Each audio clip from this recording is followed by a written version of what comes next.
All right, next up, Rich Swann defends the X Division title against Johnny Impact. Of course, Impact, a former world champion, lost it, I think, to Cage, actually. We'll get to that in a little bit as well. And I'm not looking forward to that one, though, but and we'll get to that in a minute. But, you know, Impact has had kind of a relationship.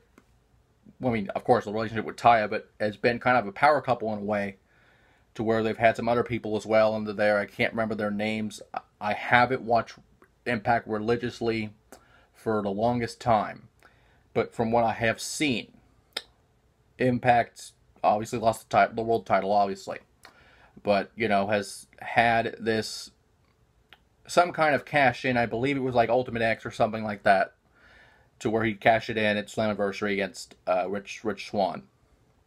And, of course, Swann winning the title a while back as well. I think at the last major show, he won it, or he was going to win it, or something like that. But I would pick Impact just because, as great as Swann is, as great as he is in this division, honestly, I think Impact would benefit more from it. I think Impact could show what he could really do in the X Division. Not that we haven't seen it in the past. It's just you have a lot more leeway, I would think, than just being a heavyweight wrestler and just being a world champion, because a world championship match is totally different from an X Division title match, for sure. And we've seen it in the past, and we've seen this title actually be better than the world title sometimes over the years. But I would pick Impact just to see it. And finally, a match I am not looking forward to at all.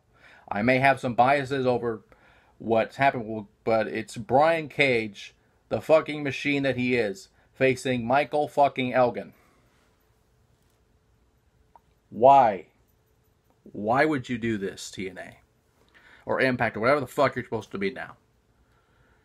And sure, Elgin was obviously dismissed of all charges from what happened over the years with women on the internet and just some stuff that's just fucking stupid.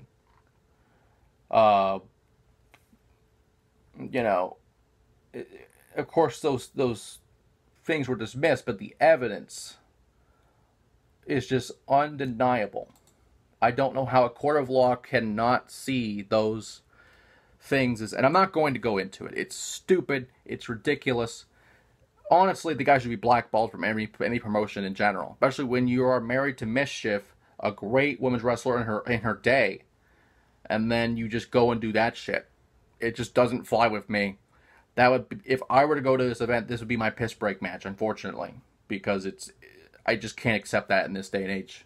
It's not even the millennial bullshit that we see. It's like, oh, you can't touch a woman, you can't do all this shit. This shit he did himself. He started it himself. He provoked it himself. He's a grown man doing this to what was a 16, 17, 18, whatever-year-old girl. It doesn't matter how old she was. In this world of internet, in this world of social media, you don't do that shit. You just don't do it. Regardless if it was a catfish or not, which it wasn't. But, you know, even with that, you just don't do that shit. People know better.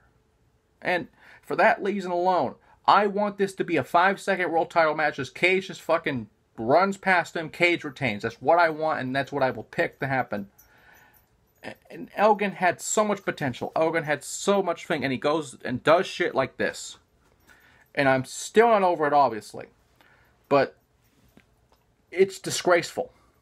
It's horrible.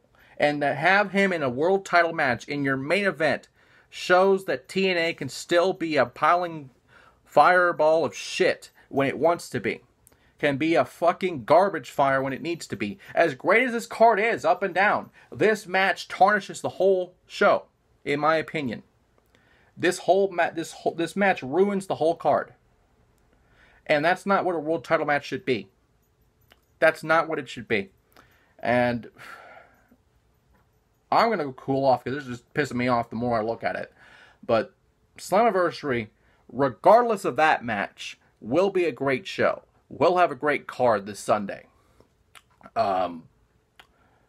You know, being in Dallas for the first time, or being in the state of Texas, you know, since the Slammiversary, where fucking Aces and Eights was revealed, and Bully Ray was the president of Aces and Eights, and whatever the fuck. You know, that's been that long. It should be a great card, but you just go and do this. I just don't understand. I don't get it. Why Elgin gets rewarded for something like this. It just fuck this company. That's all I have to say.